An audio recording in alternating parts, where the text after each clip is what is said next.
But there's also a bigger picture, a larger picture to all of this, because from Zika virus to dengue to floods in Chennai to air pollution in the Indo-Gangetic plains in North India, all that we've told you about over the last half an hour or so has a correlation with the environment. Environmental disasters as well as infection outbreaks in India have a deep connection to climate change. That is one common thread. I filed this report earlier.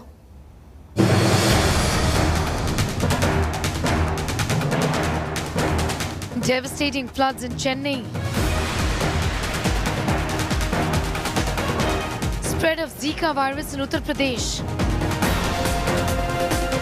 Dengue raging in Delhi NCR region and also in Punjab, Haryana, among many other states. Toxic fumes leaving Delhiites choked. Dirty froth floating in the Yamuna. From south to north, east to west, climate change is the only common link to the multiple challenges India is facing on the environment and health fronts. COVID may be showing signs of abating, but that's no consolation. Now it's dengue fever that has gripped India.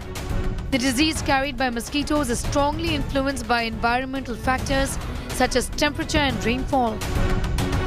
Add to that is the increasing population and uncontrolled urbanization. You get a perfect scenario for the spread of dengue. Prolonged rainfall and acute changes in temperature that have been occurring, this increases the various breeding sites, aquatic breeding sites for these mosquitoes and the other vectors, and also it increases the longevity and the fitness of these vectors.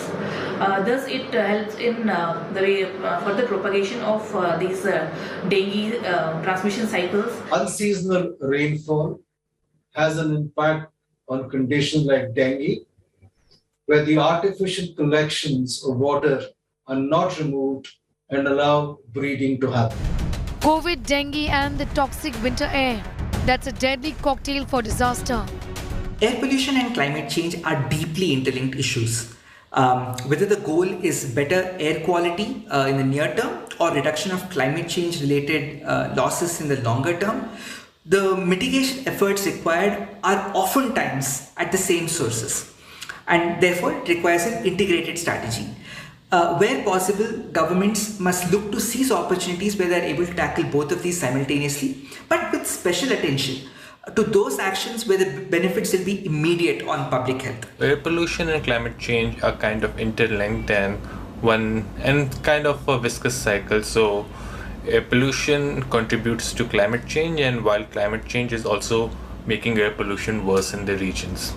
And not just gases, even the particulate matters or PM also contribute to climate change. For instance, black carbon, which is the shoot which comes out of burning fossil fuels and wood, is also gets deposited on the glaciers and all and accelerates their melting. So that's also a link between air pollution and climate change. While recently India's climate targets have been called bold and ambitious, the fact of the matter is that on the ground the challenges remain.